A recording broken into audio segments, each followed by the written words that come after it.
Know the difference? It's Team Tech Trust, Team Segment, Deanne Phillips, CFP, CDFA, Director of Client Learning and Development at Annex Wealth Management. Hey, Deanne. Hey, Danny. You want the good news or the bad news? Oh, the good news, please. Oh, thank you. Okay, here's the good news. Women outlive their male counterparts by 6 to 8 years. Now, I don't know if my husband would think that's good news. Well, I know, and I'm a guy delivering that news. The bad news is that women tend to wind up as the caregivers for ailing parents or significant others. Not to mention children, too. Right. With that in mind, it's not a surprise that a 2019 Trusts and Estates Women in Wealth survey found women aren't starting their planning nearly early enough. I'm preaching to the choir. Right. No, you absolutely are. That's very true. You never know when an incident will hit. But unfortunately, the survey showed that over 50% of women wait until something happens, death, divorce, disability, something major in their lives, where they take a look and say, oh my gosh, I better engage help. I mean, more good news on the women front, though, is women as a whole tend to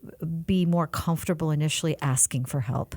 It's just they're not asking and planning early enough right now statistically. They're waiting until there's emotional turmoil going on. And it's very difficult to do the kind of decisioning that is really needed for long-term financial planning when you're in that, going through that emotional turmoil. Is this a version of when a guy won't stop and ask for directions? Yes, right? that's good. That's true. It kind true. of is. How about this? Is this stat true? 80% of women die single, and that could mean widowed, meaning they're left to foot their own medical and long-term care, especially if long-term care has been depleted, maybe for caring for a spouse. You know, what's really unfortunate is the average age of widowhood still stands in the late 50s, like 58, 59 years old. And that's so young. But, you know, that statistic, when you think about it, pretty daunting, you know, because at that point, you're already going to be, if you stay single, down a Social Security check. I mean, think about it. You and I are married. We both have our working.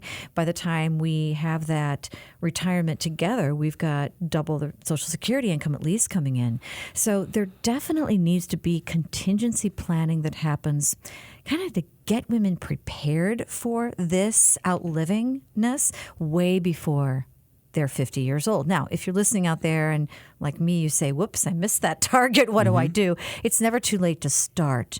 This is why we give the Women in Wealth workshops that we do, Danny, and why Annex has such a long-term good relationship with education in general, particularly of women. The topic is women that aren't starting their financial planning, retirement planning nearly early enough. And I've got to ask WWDP, which is, what would Deanne Phillips do? What do you suggest? Sure. So I have some suggestions. First off, we need to have access to that emergency fund, putting that money away that we can tap into at any time. Women as a whole, we like cash as a whole, but we need to be good custodians of that cash and put it to work smartly. So there are resources that can keep the money liquid, but continue to have you safe. So that emergency fund. Know your credit also. Know the credit of your spouse too. Very important. That will guide, you know, if there is something that changes your status in the future, your accessibility to housing, to utilities, all that. You got to know your credit score, keep it good. There are ways to improve it. So a spouse's 820 credit score is not the other spouse's, huh? It's not necessarily so, no. So you need to check them both. You have a centralized location for your very important papers. So, you know, we here at Annex have something that we call What My Family Needs to Know, or grab-and-go binder. That's electronic, writable PDF, where people can put in things like, if you and I are married, again, Danny, go back to this, and you pay all the bills online, let's see. This would be my chance to be able to capture what's the URL you go to, how much do you pay, how does this work, right? What's your password, right?